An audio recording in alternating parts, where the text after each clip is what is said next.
Ladies and gentlemen, please make sure you are following us on Apple Podcasts and Spotify, and please do leave us a 5-star review. It helps us more than you can imagine. Anyways, enjoy the podcast. What are you saying, ladies and gents? It is your boy BucketHatSam, and yes, we are back again today for episode 18, recording on a bank holiday. The weather is shining, everyone's happy, and we've Cy on. Hello. How are you doing, Cy? I'm alright, thank you. How's bank holiday gone? Good. I've watched my brother play, and he's won another cup final. Shout out to him. He doesn't listen, so I don't know why I've said shout out to him. He will never know I've given him a shout out. So that was completely useless start, actually. I was going to say, I'll show him that little clip anyway. That was me to go on. But before we get on to anything, actually, let's give a shout out to our sponsor of the podcast, Surprise Shirts, back again for another thing. Everyone, go check them out. Yeah, it's the right way around. I just panicked then.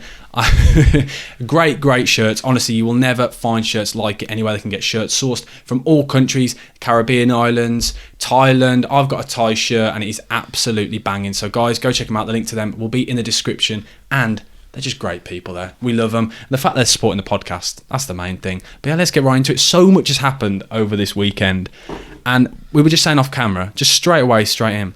Have there ever been a season like it, when we have literally got a title race still going, a top 4 race still going, and a relegation battle still this late on, in I think it's game week 35 or 36? Absolutely mental. Like I can't get my head around it, and it's just so spicy. Every week something's changing. There's always a big game, and that makes Premier League fantastic. So I can think about it. So I remember when Man City finished on the same number of points as Man United, end of the season, and obviously Man City then won with a late Aguero goal, classic as we all know. But I think relegation was tied up sort of a long time ahead of that, and it was only the title race, whereas this season, you say you got the title, top 4, even top 6 you can argue, top 7, relegation. There's not many games which are nothing games anymore. Yeah. That's really exciting for everyone. I have to admit, as a neutral, being a Leeds Town fan, it's absolutely obviously, West Brom are in the bin now. Now I'm a Leeds Town fan, watching it as a neutral. It's absolutely brilliant, just watching it all going on. Oh yeah, I didn't know if I haven't told you that. I am now a Leeds Town fan. Official Leeds Town fan? Yeah, up the line, that's what we say now. That's what we say. You and how many fans? About 12 of us, I think. That's the 11 who play, and I'm the one fan. No, we don't talk about the baggies at the moment, but yeah, it's absolutely mental. And obviously there's stuff going on in the other leagues, but we've got to focus on the Premier League with everything going on. We will talk about the Championship in other episodes, but and I keep saying we will, but there's just so much going on every single week. Like the fact that Leeds are right in the thick of it. Yeah. They've just been thrown in again, because everyone thought, with Jesse Marsch getting the results that he was, and that form they showed when they had 4 wins in 5, and everything was looking bright for them, and then all of a sudden now, Burnley have turned into Man City. Everton got a freak result on the weekend, and Leeds are right back in the hat. Do we want to start in? Do we even want to even say a prediction for relegation at the moment, or do you want to just discuss all 3 sides and talk about what's going on with them? We'll discuss all 3 first. Yeah, okay, because it's the amount of times I've changed and flip-flopped in my opinion on who's getting relegated. It's mental. I think I've said this season, I've said Everton at one point, Brentford. I said Palace at the start of the season. Newcastle. I've said. Yep, I've said Newcastle as well. And there definitely will be a compilation somewhere on the internet where I've gone, they will get relegated. But no, it's absolutely mental. And Everton, we'll start off with Everton, because I think that was the biggest for me. Thought Everton were free for all. Oh yeah. And I really was concerned for them, because I like the tradition that they've never been relegated from Premier League, and I think that's a really good stat. It's one that I like to see for some reason. And I thought, that's jeopardy here. And this freak win, which has come from nowhere against team 3rd of the league, it just makes you question where have Everton been the past few weeks to not be able to produce any sort of result like this before they played a better team.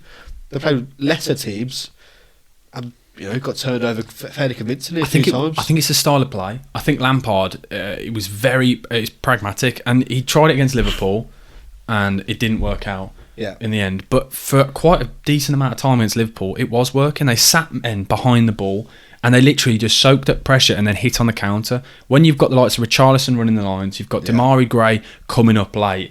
The pace they had on that, and Gordon, what a boy. Gordon, what a amazing player. The way he runs with the ball, I have never seen a player. He just drives with it, and the thing is, he's not even skill a lot of the time. It's just sheer pace. So direct. And I love it. I think that a lot of it is because he's so young and naive with the way he runs with the ball. Because in a couple of situations where he'll take the ball and in a defensive position, and rather than just knocking it long, it's head down, I'm sprinting, and the energy. It makes me tired just watching him. It's mental. I mentioned him obviously last time I was on with the under-18 11s. I thought it was fantastic before, and I still think it's fantastic now. He's really one for the future. In terms of Everton, I don't think Frank Lampard's known his best 11 for a long time, which is a bit of, the way they're playing. Maybe not getting results, as I say. I think he's now starting to figure out what works for him best, or what works for them, just to get a result, maybe. Yeah, just sit deep and just counter, yeah. Because at this point, they just need points. I don't care how they get points. Well, they don't care how they get points. I don't care if they look pretty or not. They just need to stay in the league. That's all it is. I think Yerry Mina coming back was huge. Yerry Mina, what a player. And that performance there, and I know he's injury prone, but I think he's just shown the reason why he costs so much money. And Everton have spent ridiculous amounts on a lot of players, but he showed in that single game, because he kept Kai Havertz and he proper rattled him throughout the game. He was in his head. No nonsense, everything, and that was the thing. He's got a touch of class, but he didn't have to show that. Him and Holgate, the two of them together, anything they got, it's going long. We're getting rid, and it was none of that. They didn't try pass out from the back. It was sensible play, and as I said, it's pragmatic, and that's why they got the result against Chelsea. They sat deep and said, "Come on, then, Chelsea, you're not going to break us down." It was like Sam Allardyce football. Yeah, it was. And that's what the nicest way. It's really funny, this huge cycle that have come back. Everton, when they had one of them, that very good finish under Sam Allardyce, and he kept them up that season after, I think it was Koeman. Oh, why am I struggling with his name? But yeah, and when Sam Allardyce, and they all wanted Sam Allardyce out, the Everton fans, didn't they? And then it's come on this whole cycle. They're in a real bad relegation battle. They've got a manager in to play nice football, and he's playing like Sam Allardyce, and results are coming. But because it's Lampard, it's effective. Everyone loves it. It's effective. I have to admit, I do think this is a thing though with Sam Allardyce. The fact that Lampard's doing exactly what Sam Allardyce would do in this situation, but it's plaudits. And everyone loves Frank Lampard for it. But if Sam Allardyce did the exact same job, they'd cry for him to be sacked at the end of the season. But I'm not a big fan of Sam Allardyce purely because of what he did to West Brom. But I'm a Light Town fan now, so as I said, it doesn't matter. I like Big Sam because he's a Wolves fan. They took you down. Don't even. Oh, this is not a West Brom podcast. We're not They don't deserve to be mentioned on this podcast at the moment. But I think what Everton fans probably think themselves is that they'll accept the poor football right now if they stay up, and then next year Frank can get his own players in, get rid of all the deadwood, because there's so much deadwood at Everton as well. Players who are not good enough Premier League. They can get rid of all those, and Frank Lampard can then produce and make a team that he wants to make, the football that he wants to as well. He previously played three at the back at Chelsea. He probably wants to do that as well, but he hasn't got the defenders at Everton at all to do that. Without Mina, you've got two fairly weak centre-halves in Keane and Holgate, in my opinion. Keane is woeful. Michael Keane is a championship defender at best. He's poor. He turns. We've said it before. He turns like a lorry when he plays, and he runs in treacle. He's awful. He's not the best to watch. And I don't think Holgate's very good either. I think Holgate was great at West Brom in the Championship as a right back. Yeah. And I think he's too. He switches off in moments too often, and he's just a bit of a hothead as well. He loves a challenge, and you saw that in moments. If you like a challenge, then fair enough. You like a challenge, but as long as you hit them and you get the ball. But he doesn't get the ball. That's his problem. Well, that's the issue. He loves a yellow card. Them two come together. Yeah. If you got Holgate, he's getting a yellow card. It was funny watching Fabian Delph as well, cutting around in the middle. He had a good game again, and it's mad to think that. I like Fabian Delph, and I will happily say that. Yeah, I love him as well. People slate him, and especially Villa fans, because it was a snake to them, to be fair. Yeah. But he's so effective with it. He knows what he's good at, and he's effective at it. No issue with that at all. Even at Man City, he did his job. He knew what he was good at. He knew what he wasn't good at. He was great left back for Man City, wasn't he? When he turned to a bit of a left back. He does his job as he knows he can do. He doesn't try to do anything else that he's not so good at. Effective, fantastic. He's a bit of leadership as well. Yeah. I thought that midfield three that they played was good. Iwobi, the one thing he is doing at the moment, and I think everyone's getting a bit ahead of themselves now. Everton fans are saying how brilliant he is. He gives a lot of energy, and that's great for him, but you should expect that from a footballer. So I feel like he's getting overhyped a bit at the moment because he's just sprinting around a lot. And yes, his running stats are crazy. Yeah. Like, they make me tired just looking at them. Him and Jolinton for Newcastle are on the same journey, going from forwards to centre mids. Yeah. So, yeah, sort of, yeah. Slightly different positions, but I completely agree with what you're saying, yeah. But I think everyone's getting a little bit excited, a little bit ahead of themselves. He's not still worth the amount you've spent. Alex Iwobi's still 12 million at best. And that's generous. That's generous. I'm saying generous because it's what you pay when you're buying a midfielder from Arsenal, isn't it? Or a forward from Arsenal. You can understand. But not 40 mil. Oh, it's not Sweet 40. Jesus. It's mental when you look back at that now. It is quite funny. Half his goals he scored for Everton are against Oh Wolves. no, that's another. well. So that's one reason I do actually like him. But I say that it's not a Lightown rival, so I don't know why I'm bothered. I'm going to keep this going. By the way, just putting it out there, guys. I'm not actually a Lightown fan. I obviously do support West Brom. Just before anyone gets in the comments, oh, you're a plastic. It's just I'm a little bit unhappy with West Brom at the moment. I'm just falling out of love. But the thing is, with your football team, no matter what, you stick with them. It's You always just come back, don't you? yeah. It's just really difficult at the moment. Yes, I will not be watching them again this season. After that £10 I spent watching West Brom Blues, I left the pub early so I could get back to watch it. £10 I spent on that. Not one shot on target against Birmingham City. But anyway, Burnley. Burnley, Mike Jackson. Jeez, what a boy! And Let's just say first of all, Sean Dyche was holding Burnley back. Clearly. So at 10 points out of 12. It's a really difficult one to say. I think what Sean Dyche did at Burnley, I think Mike Jackson has taken that one step further. Yeah. Obviously, he's carried on what he was doing, really. He hasn't changed much. The foundation was set by Sean Dyche, but quite clearly something was going on behind the scenes. It screams of the Nigel Pearson Watford sacking. Yeah, I still get that. When it was just a bit, what on earth's going on there? So quite clearly something's gone on in the dressing room, because you've seen this bounce with this new manager. But I'm all for it. I think, you know me, I'm a big fan of Burnley. I love Burnley as a club. And I really like the fact that it's the underdog in this situation. Really, the fact that Leeds, a huge club, Newcastle, a huge club, they come against Burnley. There shouldn't even be a fight. And when you look at the transfer business from the three of them, Burnley are nowhere near. Oh, absolutely nowhere near. Like I was looking at Burnley's record signing compared to Leeds and Everton. Leeds is 27 million on Rodrigo, and you got Everton's in the 70s million. I can't remember who it is. I think it was, wasn't it like 60 something for Sigurdsson, wasn't it? No, that's 45. Was it? Oh, I think it's still whatever it is, even if it's around 50 or whatever. For Richarlison, I think actually might have been around 50. He was 40. Again, 40 mil. For transfers, I just remember the numbers. I don't know what it is. Actually, I will quickly look at it because I may have just read this entirely wrong, and I don't want to be releasing fake news, so I can easily find it quite fast. But what do you make of Burnley then under Mike Jackson? From you hear rumours, you hear little things from people behind the back, in the back room. Yeah, there's just a feel good factor that the rules of Sean Dyche have sort of been lifted, and the coach has just come in and just made everyone feel happy and nice to be there. Sort of just able to enjoy it, and I think as they enjoy the football a bit more, they're going to naturally play better, aren't they? Yeah. The style of football so rigid in the Sean Dyche era, and for good reason, because of the players they have available. But the players have been like, the shackles have come off for them, and they are playing a bit more how they would want to, I think. Yeah. And currently they're reaping the rewards. They're on a winning mentality right now, and I think mentality is so important. And how just repetition. If you're repeatedly winning, you're gonna keep winning. If you repeatedly lose, you're gonna keep losing. Yeah. They've got a good bunch of players.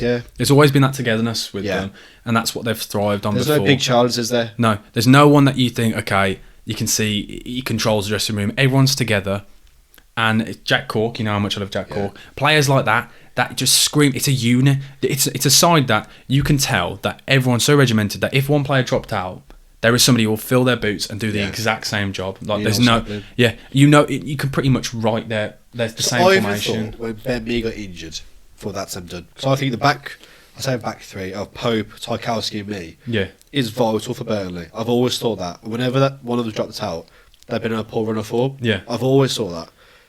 Ben Mee's dropped out, I thought that's them done. But then I love Nathan Collins. I don't know where So he was at Stoke before in the Championship, and I loved him at Stoke. Like he screamed Burnley when he was at Stoke. He literally reeked of Burnley. You could just tell, and he's come in and he's filled Ben Mee's boots like he's really well. He's a big unit, isn't he? As well. That's what I mean. That's why I looked at him and thought, you are Burnley. Yeah, he bleeds claret and blue. I think Ben Mee being on the coaching team as well has just really helped the team. Yeah, because he was a leader. You could tell he was a leader. Anyway, everyone knew he was one of the main leaders. But yeah, Burnley have done an absolute malice. Back to the point, don't know where I got 60 million from. It's 45 million was their record signing. Still a lot. That still backs up my point, what I was trying to say. But I can't tell why I thought it was 60. Mental. But yeah, 45. It's still a lot anyway for the kind of players when you look at it. But yeah, Burnley. You got to go through it. It was like 27 mil for Klassen. Do you remember how pantsy That he was? That was that Koeman era when he just kept signing like some horrendous players. Attacking midfielders, wasn't it? He loved it. They're like 3 number 10s at one stage, name in Sigurdsson, Rooney, and Klassen. Oh yeah, which was just not a good. The dark times. I say dark times for Everton. These are the dark times for Everton. Let's be honest. But I have to admit, Goodison was rocking, and you could see that the 12th man thing is a cliche, but it was a thing on the weekend against Chelsea. The fans, the atmosphere. I kept having to turn it down on the TV. Did you really? I was sat there. I was like, "Geez, I'm going to turn this down." It's just Sunday. I'm quite trying to chill out. I was a little bit fragile from the night before, and I was sat there like, "I might have to turn this down." So my room was shaking watching it, but no, it was really good. And who do you think then out of the three? We're not mentioned Leeds yet. Oh, yeah, we didn't. I just briefly spoke about Jesse Marsh. Back to Leeds, sorry. Leeds, it's going to be interesting for them. Yeah. They went on such a good run, but it's their run they've got left. And actually, whilst we've got this now, we can quickly discuss, before we get on to Leeds, the runs all these sides have got. Got them. So if you want to go, if you got yours up straight away. Yeah, so Everton have got Leicester away, Watford away, Brentford at home, Crystal Palace at home, Arsenal away. See, I think that's vile. I think they've got 3, maybe 4 teams where it's the rubbers for them. Means nothing. But that could be in their hands. It makes it fair for them. It's just Everton away are atrocious, aren't they? Yeah. Everton away have been really, really poor. But Watford, so they play Watford away. Watford have now lost 11 consecutive home games in a row at Premier League first. It is. It's just so bad. Can we just say so? Roy Hodgson, I think it's his time to retire. I think he's done an awful job. He's gone for a payday. He has gone for a pay, but just the whole Watford, and I think, do you know what? I don't mean this in a nasty way, but it's going to sound nasty. I'm quite glad Watford got relegated, or getting relegated. Oh, so am I. Purely by Awful the way club that they run the club, and I don't think they respect managers at all. They don't back managers. And just the whole way it's run as a club, it's bad run of form, sack the manager. There's no loyalty whatsoever. And even the players, the team changes.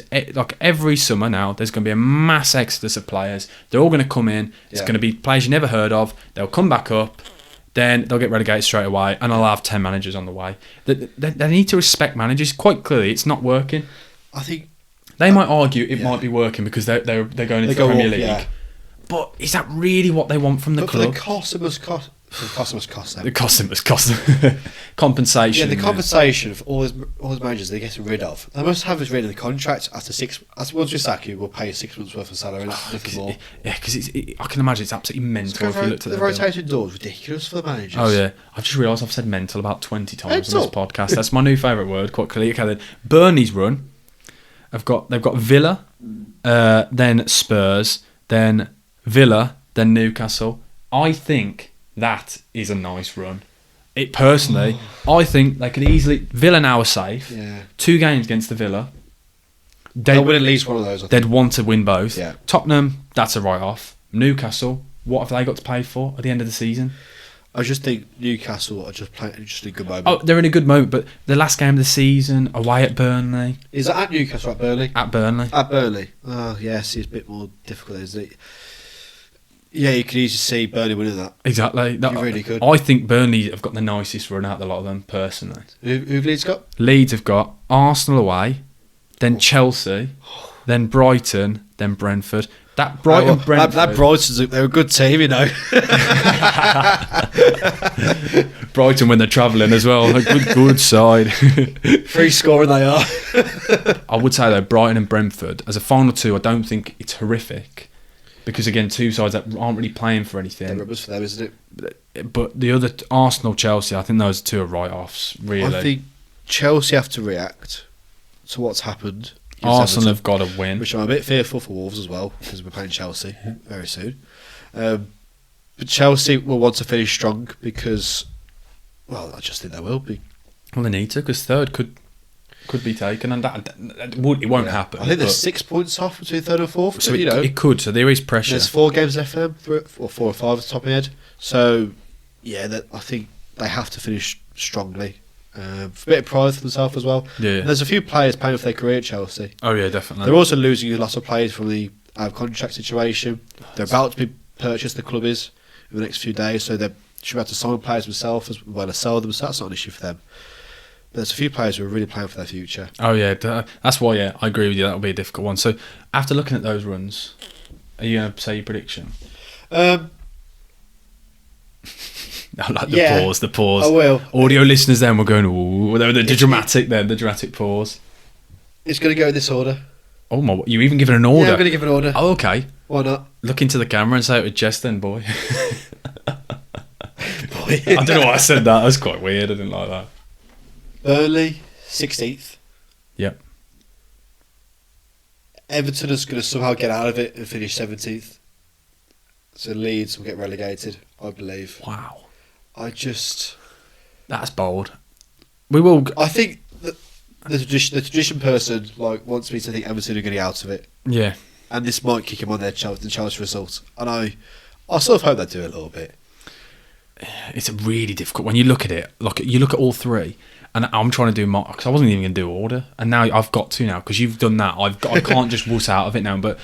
I know this off end of the season as well if you want. Yeah, because the thing is, this will be clipped up and this will go out for definite, and it will cause people will laugh at us. But it's so difficult to do, and I think people will look at it and they will feel bad for us because, in a week's time, this could all be this could be nailed on. Who's get relegated? And that's the thing. It's so fast changing. But if I'm going to go for anything, because say if Burnley, Leeds win and Everton lose, then it's changed. You could you change the top of it. Okay, I've got it. Go on. 16th Burnley. Okay, so you agree with me? I think Burnley got the nicest run. Yeah. And then I'm going to go 17th Leeds. Oh, okay. And I think Everton will get relegated.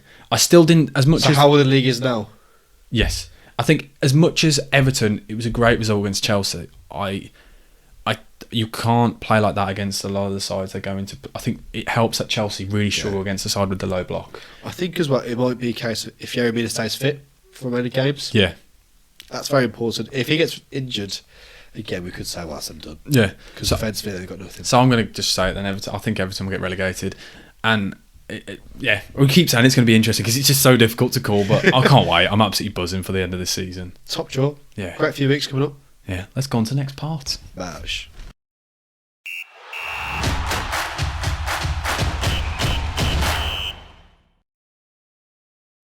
Okay, now we are back onto the second part now of the podcast, and I thought we've got Sion, we've got a Wolves fan, so what we got to do is talk about the Wolves. Obviously, 8th place now, Wolves. At one point, there was discussions about top 4. I know those were bold shouts. There was discussions then for Europa League, Conference League, and they're now sat in 8th position in the league.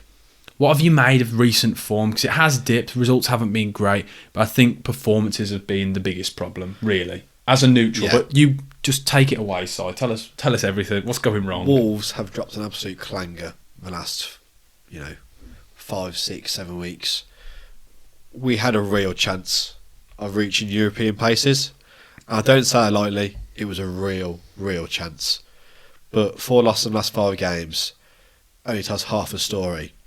We lost 3 games in a row now against very mediocre sides. We lost to Brighton 3-0 at home, Newcastle 1-0, and Burnley as well. Burnley a good moment, so Newcastle. Brighton playing for nothing, but even then you should be beating those sides.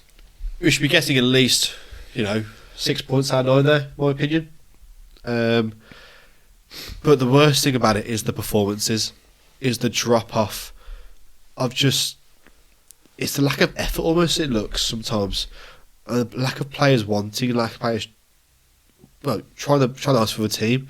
There's again a few players who are playing for their future. Remain Sice out of contract. Willie Bolly's people are up and around about him. Chamatino's contract's up soon this summer as well. Fabian Silva's had a run of games and he's still not scored. I said it the other day, I thought he was a good player. I thought he was going to be a good player. You'd backtrack but on he's that. he's also feeding off scraps. Yeah, absolute scraps. You've got to feel if you've got to play like that, you've got to play to his strengths. Correct, and I went on the weekend, spent 35 quid on absolute trash, is what I was. I didn't like the formation from the start, playing 3-5-2. It worked when we got Raul and Jota because, talking tactically for a second, when you're defending deep, you're defending as a 5-3-2, so you have 2 strikes to counter-attack with. When you're playing 3-4-3, you're defending as a 5-4-1, so you have 1 forward to counter-attack, so it's more difficult. And that's fine. We had Jota and Jimenez, who are really good link-up, great speed, it was all happy days. When you go up front, Fabio Silva and Hwang, who just has not done it for Wolves. I don't know why we're triggering the buy clause for him, because I don't see it at all. I think we're too trigger happy in January. We didn't sign him in January properly. Wolves wanted some feel good news. Last day transfer window. Yep, going to trigger Hwang's £40 million signing fee. Fantastic. Everyone was like, oh yeah, it's good news. Looking forward to that. Comes back from injury. Garbage. Honestly, I don't see him being a Premier League player for a long time. He's not good enough. Is it a Catrone kind of situation again? Is it? It could be easily, yeah. When it just not suited. He works hard. I get that. He runs around. He follows his jobs really well, according to Bruno Lage. But he doesn't score, doesn't shoot, doesn't create chances. I'm not. Earlier on the season, I thought Hwang at the start of the season was quite bright in the games I watched him, and he was quite tricky. And I know great at highlights. Yeah, I think that was the problem, because I wasn't watching Wolves closely. I think that was the problem then, quite clearly, because you can tell now he's not a player. So yeah, on the weekend it stunk. The formation, but also the player choice. Neves came back too soon. Wasn't fit, but also potentially last time we're ever going to see Neves in a Wolves shirt. So that's one to consider. That's the clubs he's getting linked with and things like that. And when you've got like Barcelona sniffing around, you've got to accept that. Okay, then this is serious. I mean, obviously, I'd rather him go to a European side and not the Premier League, because if he goes to one of the top 6, that makes us further away from Europe football. And I had this conversation with my old man on the weekend. If we finish 8th or 7th or 8th this season, 3 out of 4 seasons Premier League, we would achieve the same position roughly. That's no longer actually underachieving. That's just then the standard, isn't it? Yeah, that's the consistent. And I think that's the one thing you got to realise. I do still think though this season we've overachieved. So I'm going to say as a gain still personally. Yeah. As a bright side. I got up the other day a wage table. Oh my word! And Wolves are 14th in the wage table, which is always a good sign. Which, and then to finish 8th, is a great achievement for Wolves. Yeah, that's overachieving again, like we've said before. So I'm a bit deflated with Wolves past. We beat Villa, but that's our only points for the last 5 games. I'm just deflated from it. Can I just say, I know this has nothing to do with it, but it's just quite funny. That's the only table United will ever be top of, is the wage table. Just so people remember that. Anyway, carry on, Session. That was no need for that. I just feel a bit deflated with Wolves past 5 games. I think they're on the beach. They're too relaxed. I think if we do sell Neves, which is likely, I think it's going to be a bit of a rebuild up with the club. We've got the same back 3 as we had in the Championship. Yep. There is players who have done really well for Wolves, but is at the end of the time, maybe, potentially. Yeah. I mean, you got to think Trincão's going to go back to Barcelona. Cause I really hope we don't sign him, because rubbish. Hwang's going to be, I think, loaned out straight away after buying him, because I think he's cack. Raul is not Raul still. I don't think we'll ever see the old Raul again. Which I think is understandable. So, I can understand. That's the one you can kind of. Fabio's not ready. Clearly, still. I still think he will be one day. He's still only 19, but Harry Kane didn't make a Premier League debut until 22. Did you just compare Fabio Silva I didn't and Harry compare. Kane? I'm just checking. I'm just making a few facts. Just double checking. I thought I'd just double check. There's some hope somewhere. Yeah. But in the summer, if Wolves sell Neves, and Den Donk is linked to Lazio as well for 27 million. Yeah. Sell those 2 centre mids. I don't get that. He's just a workhorse, isn't he? Yeah. Good workhorse. So you say, I don't know, you get 100 mil for those 2. Then you go from there. Well, Martino might renew his contract, but he's 35, 36. It's difficult then. So you need to buy at least 3 centre mids. It's a big rebuild. You need a new striker who's going to score goals straight away, and at least 1 centre half. So, if not 2. Looking at it as the big picture, are you worried for Wolves next season? For this overachieving this season and the amount, the rebuild that has to go on? Because you've said there 5 or 6 players at least that have to be signed and be starting 11 and have an impact. Oh, they've got to be starting 11 signings. Which is it's not easy to do, is it? Yeah. It is. I mean, the one position we're blessed with is fullbacks. We're blessed with fullbacks and goalkeeper. Yeah. But then, we have to sign a reserve goal because John Ruddy's out of contract. How he's stolen a living at the Wolves. I'm sorry. How he was great at the Championship for you back then. Got the Golden Glove Championship. Exactly, and how he's there just staying around. And when he plays in cup competitions, he's always got a clanger in him. Like it's true. It's true. Big Jobber is. He's a taskmaster of Wolves. Have you seen that series for Wolves TV? I haven't. Brilliant. So good. I'll never will watch it, so I don't. Well, fair enough. But sorry. Jobber is influential in the change rooms apparently. But if he wants to play a few games before he retires, he's got to leave now, hasn't he? I thought you were a big fan of players who are good in the changing room. Oh, of course I am. I just double checking because I see Connor Cody, Dressing Room FC. Yeah, he's great. Dressing Room FC. Captain leadership, yeah, he's great boy. I just think Ruddy, if he wants to play a few games in his career, he wants to go elsewhere, don't he? Yeah, he's going to have to go Championship, maybe even League One. I was going to say League One, League Two are calling him, but then sign reserve keeper or bring one of the youth keepers through. Yeah, that's the thing. I'm just saying, looking from an outsider, I think this is a massive, big rebuild that you're looking at, and not many clubs do it. I think Palace have done it really well this year. Yeah. And I think that's gone... From a very ageing squad. Oh yeah, Palace, I think what they've done, Vieira for me is manager of the season, purely for what he's done. It's to implement a new style and a new squad and to get results and stay up. And comfortably, really well. I think it's a great... He's actually unleashed Zaha to be a better player. Yeah. And when you've got Zaha and Elise, it's just wonderful. Yeah. I absolutely... Even Eze came back with a goal this weekend as well, so that's good for them going forward. So I think he's a real player. Eze's a great player. I love him. And I was worried that he wasn't getting any game time with the other two. Yeah. But now the fact that they've can rotate and things, they're big things coming. They're excited. And they've got a youthful team now. Yeah, it's a really good squad. And the thing is, to gel a new system, we saw it when Frank de Boer tried to come in, and that didn't work. Horrendous. And how trigger happy that sacking was. But that was for me. That's why I thought Palace were going to get relegated, purely because of what happened when they last tried to change the system. And Roy Hodgson, football, it's difficult. No disrespect to him, he did a great job at Palace, but to veer away from that so drastically and to implement a new squad, and with a manager who's not really proven. He was by the end into America. New York City, yeah. And then at Nice, and Nice started well at Nice and got worse as time went on. They really didn't like him at the end. After he had a good squad and he had a bit of backing. So that was for me. As I said, I keep saying it, I thought they'd get relegated, and I think he's just done an amazing job this season. And that bunch of players, kudos to him. Palace, they've got big things coming for Palace. I honestly think it. I like a lot of their players. I really do. And it's the thing is, if they just add a couple of extras to that, they could really spice up that squad, and they could be pushing towards Europe next season. Also, I say, because it's a young squad, they're only going to improve. Yeah. They're only going to improve going forwards and get better with each other, understand each other a bit more. Zaha's probably one of the older players there in the starting 11. Yeah. I think he's training on 30, isn't he? I do like Zaha as much as he doesn't annoy a lot of people as a player and a lot of his antics and things, but I quite like it.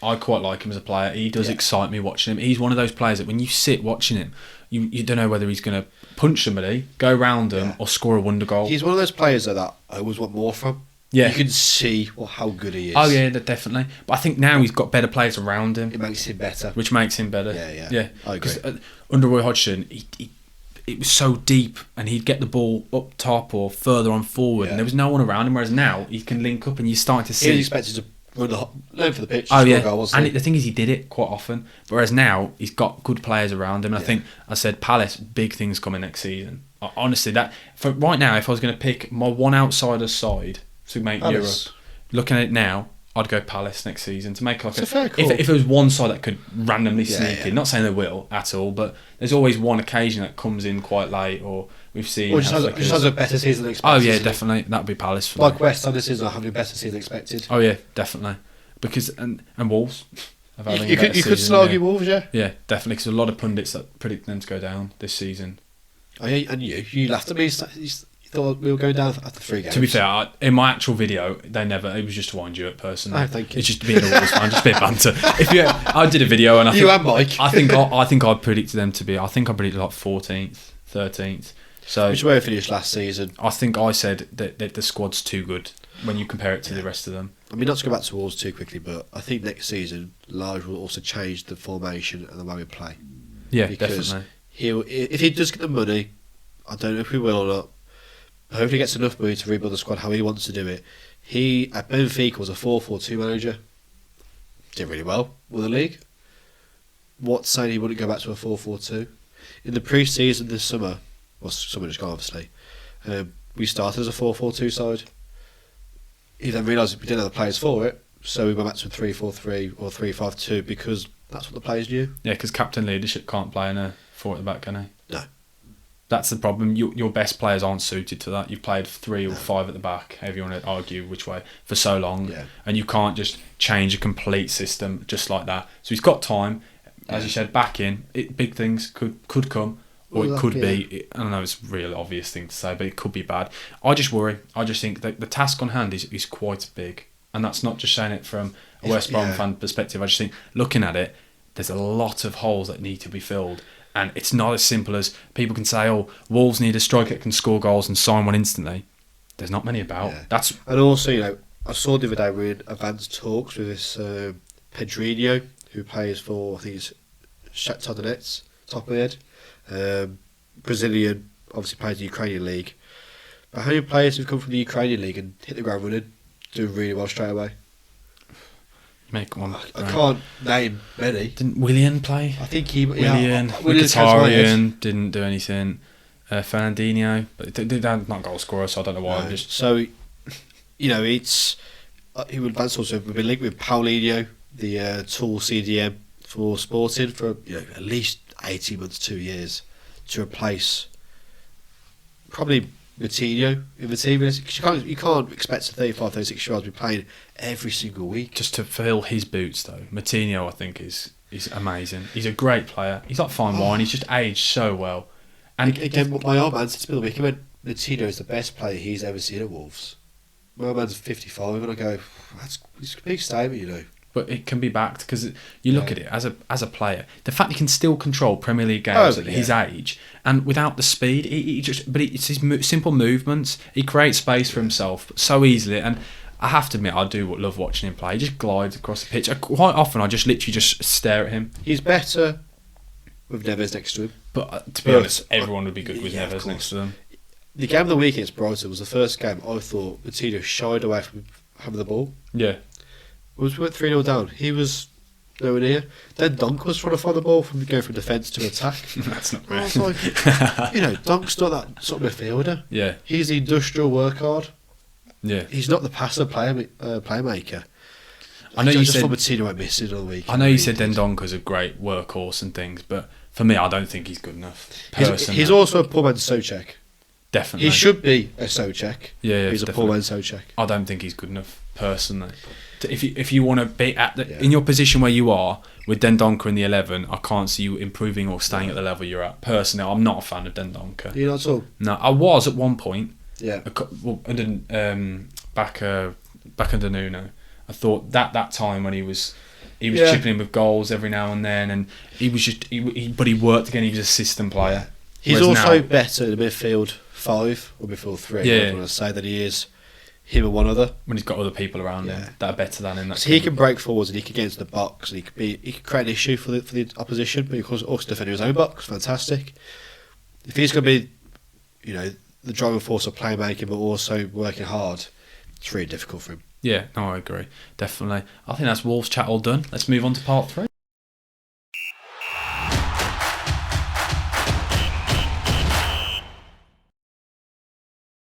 Yes, if you are still listening, now this is the biggest part of the episode, the debate section. So thank you to you lot who sent this in. And this one was not sent in by one of you lot, so I don't even know why I'm thanking you. This was an idea that has been brewing for quite a while, and I'm buzzing for this. It's outside of the top 6 best 11. And traditional, because traditional top 6. So there's no Spurs, there's no Arsenal, Man United, Man City, Chelsea...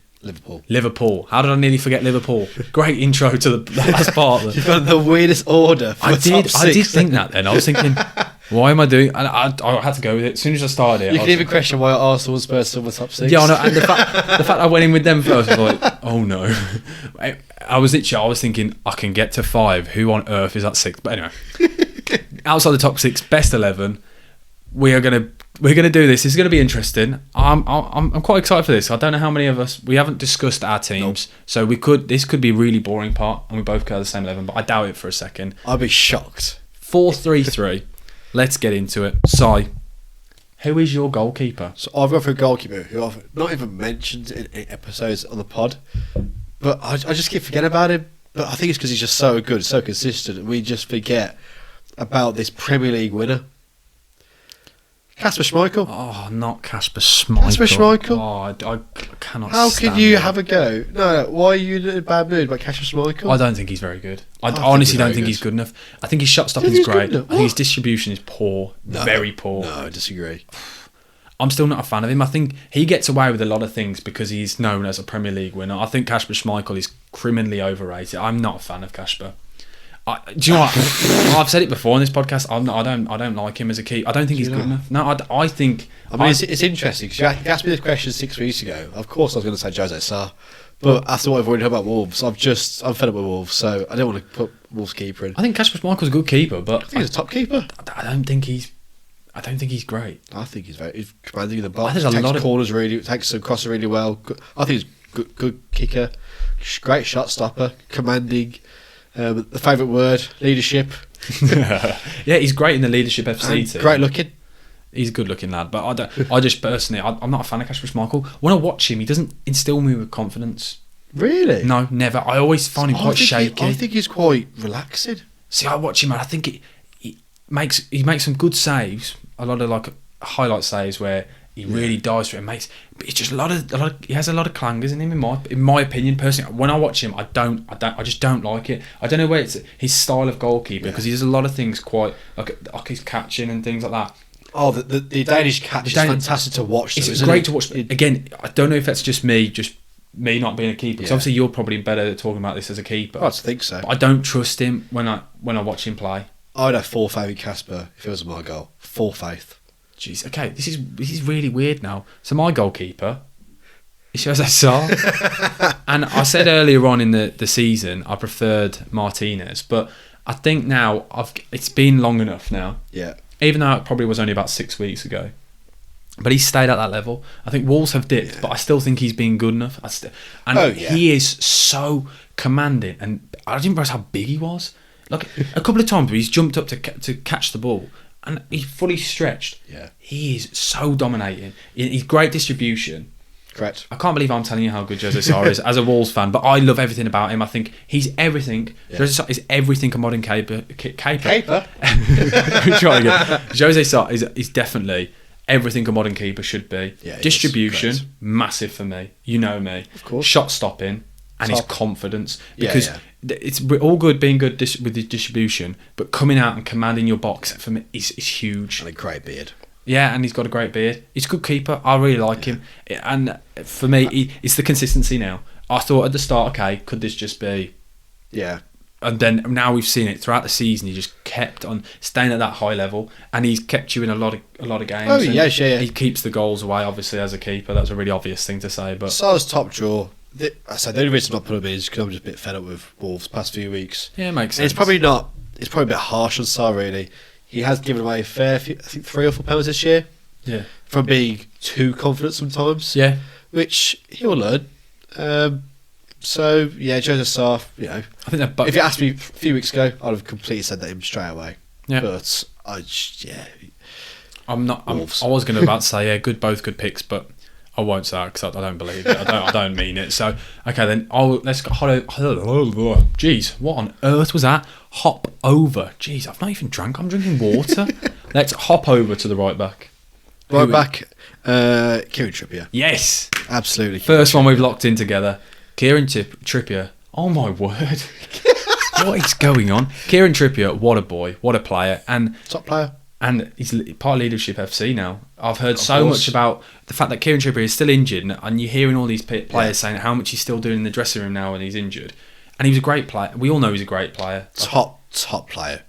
Dead ball situation's great, defensively great. He's just consistent as well. That's the thing. I think he's not a player that's like a world beater. I don't think he's in the discussion with the likes of Reece James. He's and not Trent. world class, but you know exactly what you get from him. He's an 8 out of 10 every week. Yeah. That's a difference. You know, his biggest weakness is that he's small. Yeah. And That's literally, and that's not his fault. yeah, and he kind of, I just like him as a player. I think Yeah. he's very, very neat on the ball, tidy player. So Kieran Trippier has definitely got to be outside the top 6, Absolutely. best right back. I don't think it's a discussion. Should really. be in the top 6, shouldn't he? Yeah, really. Play for Atletico Madrid for half a season. But if Newcastle came knocking on my door with that amount of cash, I'd be going straight away as well. So you can only respect it. Yeah. You can Hustle. Yeah, it's a hustle. That's the okay. Then 2 centre backs. Do you want to go straight in with both of them? Yeah, go on, after you. So my two, You're gonna. This is now where my first ones. I think now this is going to cause a little Right. bit. So, in my opinion, the two best centre backs outside of the top six in my starting 11, Johnny Evans and Mohamed Salisu. Oh my word! I'm bad. Do not say Salisu. Salisu, yeah, 100%. Just hear me out. Salisu, I think Salisu has dropped off in form recently. Oh my god! But I absolutely love him. And I know he's had a little dip in form recently, and he's had a few clangers. He's clanging for a game. Nah, that's real recency bias, though. I think he's awful. I think Salisu has been a very good player all season. No, he's not. I think earlier on in the season, he was amazing. No. He was in the discussion, potentially, no. of knocking on that top 5 centre-backs in the league discussion.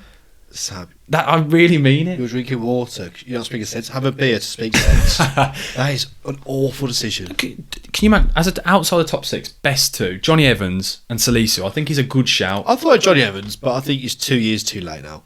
I still think he's so class now. Oh, he's still and good. Salisu, I think he's a great player. I really like him. Yes, he's had a dip recently. It's a dip, but he's been so good earlier on in the season. Okay, you go into your 2 then, because I could talk about Salisu all day. Because what I love about him is he's fast, he's brave, he's confident on the ball, and he's a commanding player, and he wins everything in the air. He's strong. He's so prone to an error. So prone to an error. No, but I think that's not him. I think a lot of it's down to Southampton's dip in form as a squad. They've had such a massive dip in form, and that's coincided with his dip in form. But the whole squad's looked poor recently. Anyway. You can't. Okay, I told you off camera. There's a couple I can tell you're not going to be happy with. Okay, your 2 centre backs. I've gone for Zuma and Anderson at Palace. Anderson was the one I was this close to. I was him. really impressed with Anderson at Fulham last year. Thought he was top draw. I really wanted Wolves to go for him. I was gutted he went to Palace. I think he's a really classy defender. He's also makes his partner look better, whoever he plays with. Yeah. Makes his partner look far better. Not enough said about Anderson. It's just he's nothing stylish. Yeah. Just a good player. Honestly, Anderson's passing ability as well. Yeah. Some of those long balls he does, the way he's passing is class. He's had a few assists from just pure. Probably and has, it's not yeah. even a hoof. You can see what he's doing. Yeah. With He's picked the ball out. He's a great player. I really like him. So again, consistent. Yeah. I like him a lot. I think the 4 centre backs we picked there are great. Kurt Zuma again. He's fast, powerful. He's had incidents with cats. We know. We'll just go past over that. Yep. But dominant centre half. Could have easily stayed at Chelsea. So, again, he doesn't instill me with confidence as a player. Does he not? I think he's. I know I can't talk with Salisu as a shout, but I think he's prone to an error as well. Zuma is. But at least when his pace gets him out of it as well. Yeah. Whereas when I watch, and he scores goals. Yeah, he does. And when I watch Salisu, I don't mean to bring it to Salisu, is I can see what he's trying to do, and I can see sometimes if he was in a better team, I think Salisu would flourish as a player because he's so good on the ball. Whereas Zuma, he doesn't instill me with confidence with his passing ability and things like that. Okay. It's just it's a little bit all over the place for me personally with Zuma, and positionally quite a lot of the time his pace gets him out of situations. But if he wasn't in a poor position in the first place, he'd have just swept it up instantly. Personally, but yeah, I think 4 great centre backs. 3 mediocre. Left back then, who are you going for? Dino. Yes, has to be. Okay, we've got two of the same. Fullback. The fullbacks are the same. Yeah, Luca Dino. I don't think there's even much we need to say about him. Baller. He's a great player. Luca Dino is probably one of the best signings of the January transfer window. The fact that Everton got rid of him was just insane. A Rafa masterclass. Sell Dino. 3 years later, gets sacked. I know. Gosh. And not only that, I think Luca Dino's ball, like his dead ball situations, I think he is so good and integral to this Villa side. I know that I've had dipped in form and not been great recently, but he's a great player. And he always will be. He always will be. He won't always will be, but I know what you're saying. You know, you get him from him. Very good, very stylish. Plays for France regularly for a reason. You look at how good France's squad is. Yeah. Top player. Yeah, definitely. I think 25 mil. I wouldn't say it's a bargain, but it's a top buy. Yeah, he's a great player. He's just so good going forward. Yeah. Oh, I love him. He's a great player. It annoys me that he's at the Villa, to be honest. Tell about it. Okay, then have we both gone for a 3 midfielder? Have you got like a holding midfielder and then 2? I think this might be. It's probably. Do you know what? I feel like we could be very close. I've actually gone, just the 3 best centre mids. Okay, but you could say All Okay, three of them do could you want- hold you it go to- with all three. Okay. Just say yours quickly and then. I think mine are probably the obvious ones as well. I don't know if this is where I'm worried now that we haven't So, got the same. Declan Rice, Yep. Ruben Neves, obviously, I haven't got Ruben and Neves. Tielemans. Oh, okay. Yep, we've got one the same. Only one, okay. Who you got? So I've got Bissouma as a holding midfielder. I Yeah. love Bissouma, and I Yeah. still think he's being held back by Brighton. He needs to go to Yeah, a he top will. 6 side. He was very good on the weekend. Oh, he's such a good player. And I watched him, I think it was against Chelsea earlier on in the season when they got a draw. Yeah.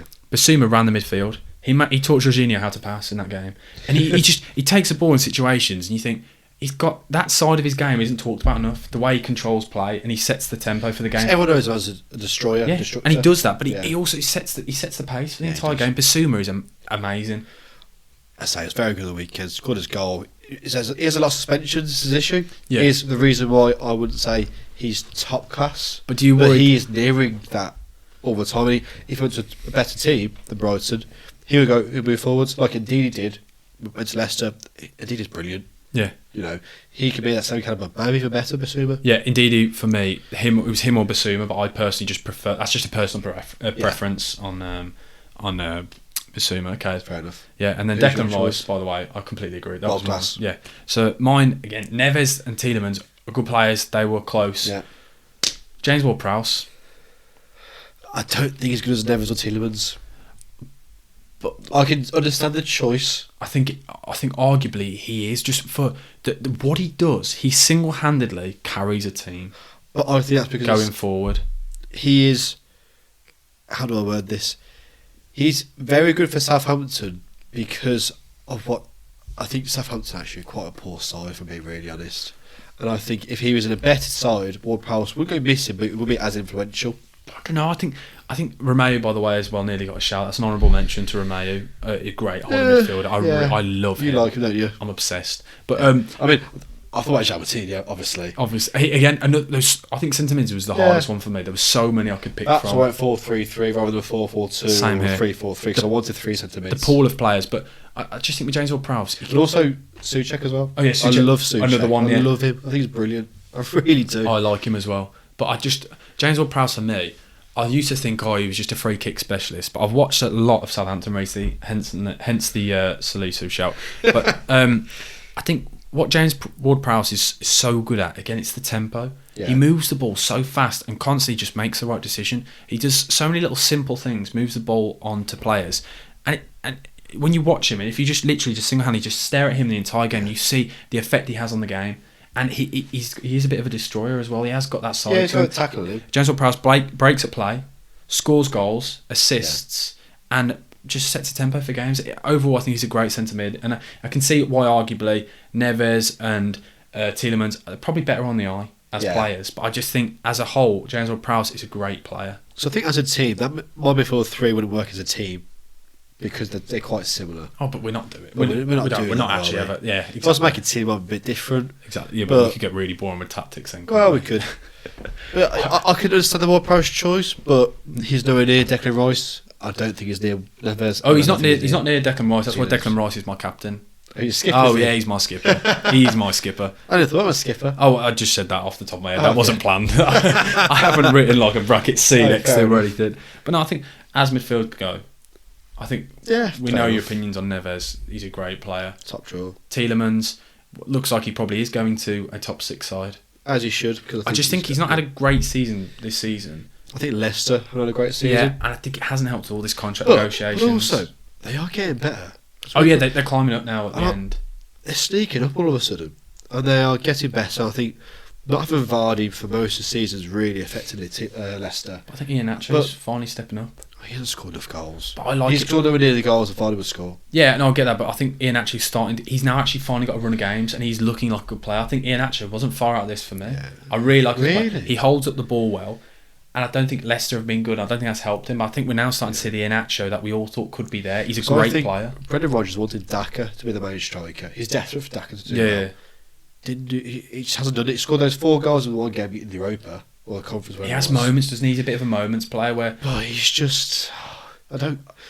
his pace motion. Yeah, I've not seen enough of him personally, but I'm not saying he's a pace merchant. As in, I've seen parts of him, and I've seen moments where I think, okay, this guy's serious. It could be something, yeah. But then I haven't seen it enough. It was like when Leicester side, was it Musa, the striker? Oh, Ahmed Musa. And he was to be unbelievable with FIFA as well. Top draw. I can't believe you're bringing FIFA into this podcast. Don't forget, he was, but like he bad goals in whatever club he was at before. It's just the fact that we've gone to a player and we've because that people are now going to think. Sorry, it just reminds me. No, I know what you're saying, but you know what these keyboard warriors are going to be like. Si only knows his opinions from FIFA, and they sort of. We don't play FIFA anymore. I've not played FIFA since. What, for years? I haven't played it for a few weeks, to be fair. A few weeks? Yeah, I had a little bit of a phase. I was a bit bored, but I can't stand the game. But anyway, we're not talking about FIFA. We're talking about move on. Yeah, so I think 3 midfielders. I think solid. Yeah, from both of us. Okay, I think we'll go one position at a time. Right winger. I hope we agree on this.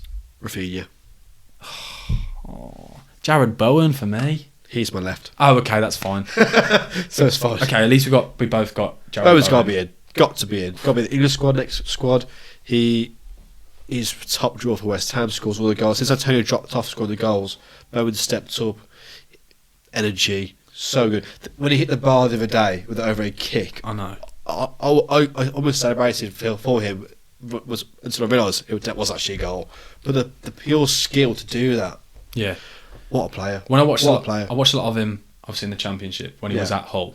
And he single-handedly carried Hull that one season. And then everyone said, okay, he might be a one-season wonder. He did it again the next season. And then it was the thing, can he really step up? And honestly, from what I've seen, he's clear of what he did at Hull. He's carrying West Ham more than he did at Hull, in my opinion. Do you reckon? Yeah. Jared Bowen he gets the goals. He gets the goals for him. Jared Bowen carries West Ham definitely more than Hull than he did at Hull. Honestly, I truly believe what he does now. He's the main man, and whenever anyone seems to doubt him, or even myself is a little bit doubt in my mind, he steps up every single week in, week out. He'll be quiet for 70 minutes, but you know he's got a goal in him, and we've seen it. It's the single moments. If he can get one-on-one with a player near the box, you know he's scoring, and that's why. The game against Frankfurt on Thursday, Bowen has to have a good game. Has to, for West Ham to have a good chance. Oh yeah, definitely. That's going to be a cracker. Oh yeah, the first game was top draw to watch as well. Great game of football. I watched the Rangers game. Oh, did you? Yeah, good game that was. That was 1-0? Yes. Yeah. Whereas a 2 was to Frankfurt, but great game it really was. Yeah, I'm buzzing to watch them and the Champions League. But yeah, I'm glad we both got back Bowen. Oh yeah. Rafinha, I can see why you've said him. He's baller. Again, absolute baller. Plays in Brazil for a reason. He's the one true star of the Leeds team, I think. Yeah. He stands out. There's a reason why as well. He was meant to join Bayern Munich in January. Bayern Munich then pulled out, granted, but he is... Oh, he's a great player. He's so good. I've gone for somebody who is a very similar player in the way they play. St. Maximin. I think both of them tricky players. No, I don't understand this hype over someone who does 16 step overs and goes nowhere. See, I think doesn't score, doesn't assist. I think it's a waste of time. Honestly, it's another try away. Waste of time. I really like St. Maximin. I think he's a really good player. I think he's the problem is, but he's isolated quite often. That's the thing. I think at Newcastle he gets isolated. I just see a double try away and I just get frustrated straight away. I can see the argument, but see, I don't see football as a game of stats. It's all with the eye. That's the thing. I bet you think Grealish has been a good side as well, don't you? I don't actually think he's been that bad. To be fair. Flop City. Grealish hasn't been I don't think Grealish has been a City. flop. He hasn't been a flop. 100 mil for 2 goals, 2 assists but for a forward. But it's not just that. It is. He's impacting games. He's not though. He is. I think he's actually starting from the bench. He's starting to from the bench when Atletico Madrid are pulling his hair. Honestly, I think he's now starting to affect the game. You're signing a forward for 100 mil. But scored 2 goals. This is the Pep way. It's not about goal contributions. He has to score more that's for why, 100 mil. To be fair, that's why the podcast is BucketHatSam Talks Ball. That's the problem. I'm just talking knowledge here. Do you know what? I can't wait. This isn't even about Grealish, but it's just... Okay. St. Maximin, carry on. St. Maximin, I really like him. I do think, though, if in a better side, he would flourish so much. There's a reason why he was linked with Liverpool and clubs like that. I think he's just a great player. I really, really like him. And he's just isolated at times. And I think the reason why I like him is similar to Rafinha. He just gets you up off your feet. I get excited to watch St. Maximin. And when I say these are the best players, I think technically I've never seen some of the things he does with the ball. And yes, I know that like, he does the 16 step overs for no reason, but I'm all for it. I absolutely love that kind of stuff.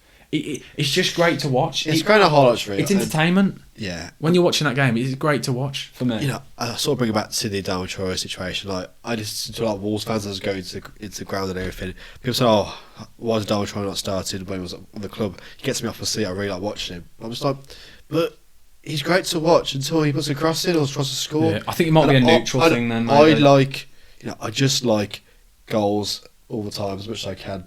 I don't care if you're doing something really fancy beforehand. If you don't waste it, it doesn't create a chance, it doesn't create a score opportunity or goal, wasting time. Yeah. Okay. Well, it's entertaining to watch Sam Maximan from a neutral. I understand that point of view. It's not, but I love watching football. Like I to be honest, unless it's West Brom or Lie Town, I'm joking. I'm going to keep that up. Unless it's West Brom, obviously, I don't actually care about the score ever of a game. I just want to be entertained and I want to watch football. And I love watching, but there's nothing better than watching. As much as goals are great, I love just watching players run and dribble with the ball, and that's why the Ronaldinho thing and players like that. Okay. If they just, it's entertaining to watch. And I think more. This might be controversial, and we'll say this, and we'll see what people think. I prefer to watch somebody who just bags 20 goals, like simple tap-ins. I could watch over that. I prefer to watch somebody who's doing keep-up, he's getting me off the seat, getting excited. Obviously, we've never had either at West Brom, so it's probably that's the reason why, because I've just never had either. So, but yeah, I think it's an interesting debate. I can see your points about Sam Maximan. So you'd rather like a Lee Trundle, do you remember him? Swansea, the showboater. I'm going to pretend I know who that is. No, I don't remember that. Are you too young for that? Maybe. I probably am. He was a showboater in football. He was like JJ Okocha. Oh, okay, yeah. We go JJ Okocha. You rather JJ Okocha to like a Defoe in their primes? To watch, yeah.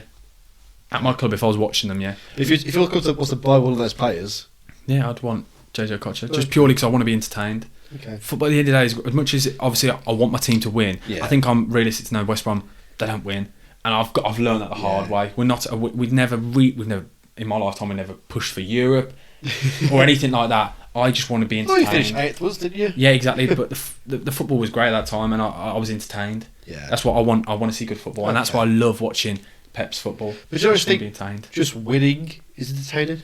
No, because I had Pulis winning every week 1-0 for about 3. It's the reason why I got rid of my West Brom ticket. I love the art of defending though as well. I do, but Pulis, it's not. I don't mind it. So if you're defending, like you bite your teeth, and it's a bit nervy.